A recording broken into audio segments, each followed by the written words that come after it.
आज देश भर के विश्वविद्यालयों और कॉलेज के कैंपस में ऐसा घटनाक्रम चल रहा है जिन्हें कई लोग शिक्षा की स्वतंत्रता और समानता के लिए एक निर्णायक मोड़ मान रहे हैं। विश्वविद्यालय अनुदान आयोग यूजीसी द्वारा किए गए नए नियमों promotion of equity in higher education institutions regulation 2026 के खिलाफ शहर शहर में विरोध प्रदर्शन तेजी से फैल रहे हैं। इन नियमों को 13 जनवरी 2026 को लागू किया गया था और उनका उद्देश्य उच्च शिक्षा संस्थानों में जाति, धर्म, लिंग, जन्म स्थान या फिर दिव्यांगता के आधार पर होने वाले किसी भी तरह का भेदभाव को रोकना बताया गया है। इसके तहत अब प्रत्येक विश्वविद्यालय और कॉलेज में इक्विटी कमेटी, इक्विटी स्क्वाड और 2400 घंटे हेल्थ लाइन का गठन अनिवार्य होगा, जो भेदभाव से जुड़े शिकायतों का निवारण करेगा और संस्थागत जवाबदेही सुनिश्चित करेगा। यूजीसी का कहना है कि इन नियमों का मकसद एक सुरक्षित, समावेशी और समान शिक्षा का वातावरण सुनिश्चित करना है। विरोध का सबसे बड़ा कारण रहा नए नियमों में इक्विटी कमेटी में अनिवार्य रूप से एससी, एसटी, ओबीसी, महिलाओं और दिव्यांगों का प्रतिनिधित्व रखना। वहीं जनरल या सामान्य वर्ग के प्रतिनिधियों के लिए कोई स्पष्ट प्रावधान नहीं है।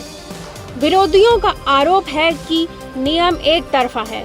ये वर्गों के खिलाफ भेदभाव को जन्म देने का आधार बन सकते हैं। देश के कई बड़े शहरों में विरोध प्रदर्शन हुए हैं, जहां छात्र सड़कों पर उतर आए हैं। दिल्ली में यूजीसी मुख्यालय के बाहर प्रदर्शन होते देखे गए हैं, जिसमें युवा छात्रों ने सरकार से इन नियमों को वापस लेने की मांग करी है और यह विरोध कई कॉलेजों से निकलकर व्यापक सामाजिक आंदोलन का रूप ले चुके हैं। लखनऊ विश्वविद्यालय के छात्रों ने भी अपने कैंपस में विरोध प्रदर्शन किए, जिसमें उन्होंने आरोप लगाया कि नए नियम आत्मीय स्वतंत्रता और निष्पक्षता को खतरे में डाल सकते हैं।